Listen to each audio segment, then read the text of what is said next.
How's it going, my dudes? Welcome back to another video. Before we begin, as always, I'd like to inform you guys that these are units that's based on a JP server. Their stats and abilities may vary very greatly. And also, these are just my opinions. Whatever that I say should not affect your decision. It should serve as a guide for you if you do not know what to do about the banner yourself, and if you are not sure if you should summon on it or not.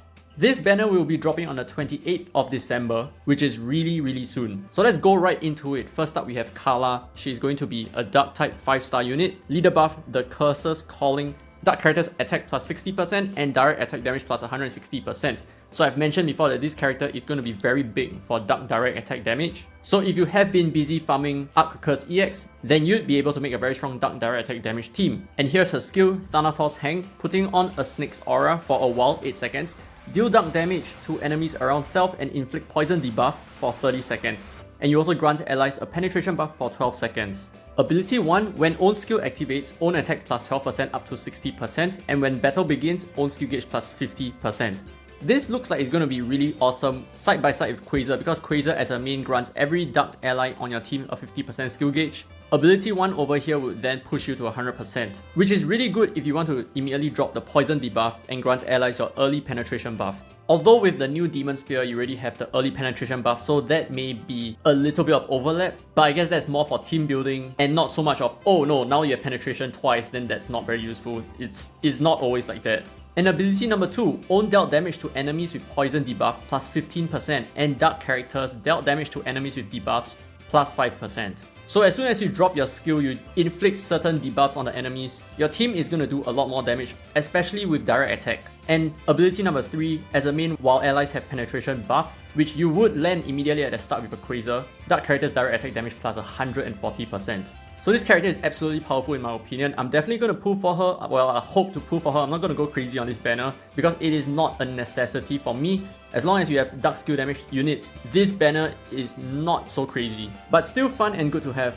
So let's move on to the next unit. We have Rimnis over here. 5-star water attribute, leader buff, undesired dragon killing. Water characters attack plus 60%, and while allies have penetration buff, water characters direct attack damage plus 200%. His skill is Dragu type, swinging a large spear around him, repeatedly thrust around him and deal water damage to enemies hit. Grants allies penetration buff for 10 seconds and grants self direct attack damage buff plus 120% for 15 seconds. So if you're going to go for water direct attack, you're going to use this unit along with Lakeisha, who is going to drop somewhere in January. You're going to immediately land penetration buff for 10 seconds along with a slew of attack buffs. And that's going to be very powerful for water direct attack damage. Ability 1, every 10 attacks by self, own direct attack damage plus 20% caps out at 160%. Ability 2, if self is a water character while allies have penetration buff, own direct attack damage plus 150%. And ability 3, as a main, for every attack buff on self, own direct attack damage plus 80% up to 400%. This unit is absolutely busted.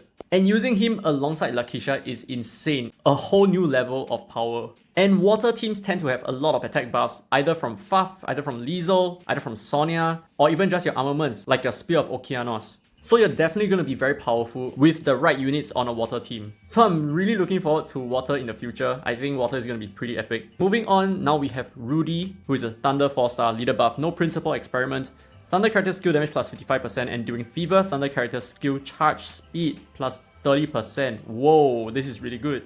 Here's a skill, Collapse Ignition, surrounding self with an electric field for a while, deal thunder damage to enemies around, and you grant allies float buff for 10 seconds. So I think this would be the second thunder unit that has float, the first being Jay, who is a free-to-play unit that you can get from the Whitetails shop. And ability 1, when mecha type characters use skills, Fever Gauge plus 100% for up to 5 times. This is going to be really good for Regis, not just the typical Regis, but also the anniversary Regis. They're all mecha types. And as well as Sarah, who is coming in the future, she's also going to be a mecha type, and Beretta is also a mecha type. So we'll see, quite interesting over here. So ability 2, when entering Fever, party members attack plus 25% up to 50%.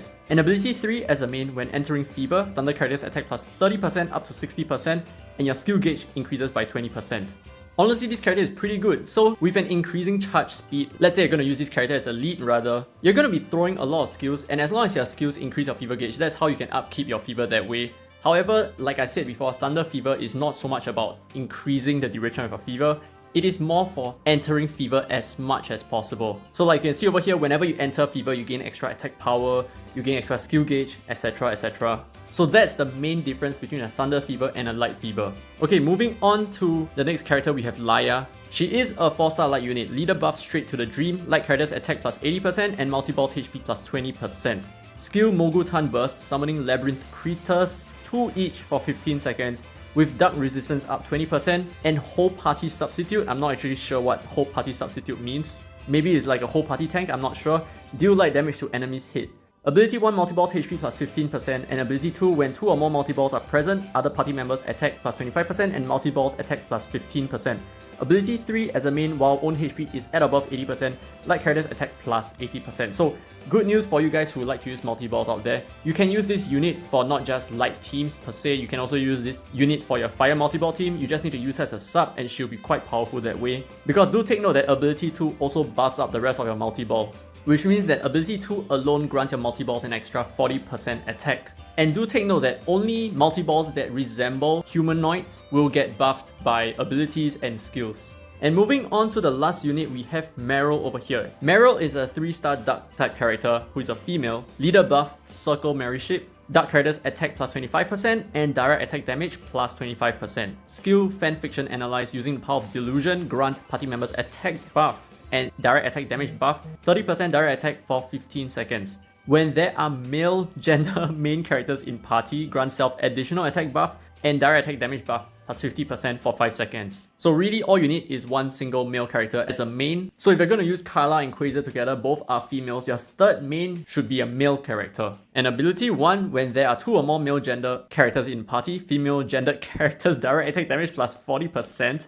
And ability 2, when there is at least one male gender character in the party, own attack plus 10%, caps out at 50% because she's after all female, so you can have at most 5 other male characters. And finally, ability 3, as a main, when there is at least one male gender character in the party, own attack plus 15% up to 75%, and direct attack damage plus 15% up to 75%. So if you're going to use Meryl, you're going to be needing a lot more male characters. If not, her ability 2 and ability 3 is not going to work. But the thing is, if you're going to use Karla and Quasar together, like I said before, you won't be so much focusing on ability 3. So you may utilize ability 1 and 2 instead. And now time for some final thoughts. Let's begin with Karla over here. In my opinion, she is an amazing character. She is very powerful, and if you have spare beats to throw, then this banner should be something of interest to you. She will make Dark Direct Attack very powerful, and pretty much a necessity in a lot of Dark Direct Attack teams. Next up, we have Rimnis. In my opinion, I think he's a very powerful character.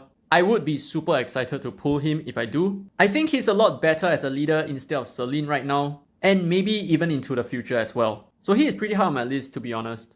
And next up, we have Rudy. This character is going to be very powerful for Thunder Fever, definitely a good choice. And she is also just a 4-star unit, so she's very easily attainable, especially if you're trying to build a Thunder Fever right now. If you have Metis, if you have Inaho, Regis, and you can possibly add Rudy onto the team as well. That's going to be really powerful. So if you do have spare beats and you want to risk like maybe a 3% rate or something like that, you can try for Rudy, that's fine. And moving on, we have Laia over here. This character I think is going to be quite interesting because I suspect that her multi-balls actually tank for your team, and that makes her pretty insane, to be honest. Her 2 abilities are pretty nice to have as well, especially if you're going to go heavy on multi-balls. So if you're a multi-ball fanatic, this character is a must-have.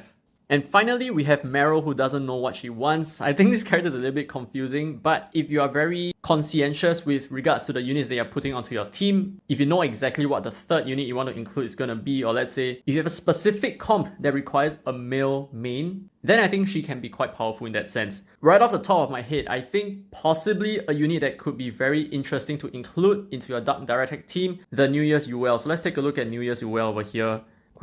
C, New Year's UL.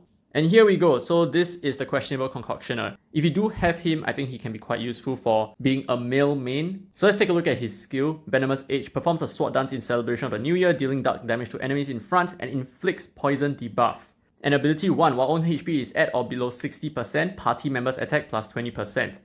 Ability 2, while self has attack buff, party members attack plus 20%. And ability 3, as a main, dark characters dealt damage to enemies with poison debuff plus 20%. So if you're going to go dark direct attack damage and you're going to deploy a lot of poison using Karla and using UL over here, you're going to do a lot more damage to the poison enemies because of his ability number 3, which is going to be a nice fit to a Meryl direct attack damage team. So all in all, I can conclude the video over here. I think the banner is worth pulling if you have spare beats, but if you're a free-to-play player, maybe the most optimal choice is to save your beats for a Kohane, at least get that Kohane 4-star unit in a banner that is soon to come in about 10 days or so, and then afterwards save for Lakisha, which I think is going to be a major powerhouse coming in January. But with that said, that's the end of this video. I hope you enjoyed it. If you did, don't forget to leave a thumbs up, it really helps the channel. This has been Free to Play, by the way, and as always, I will see you on the banner day.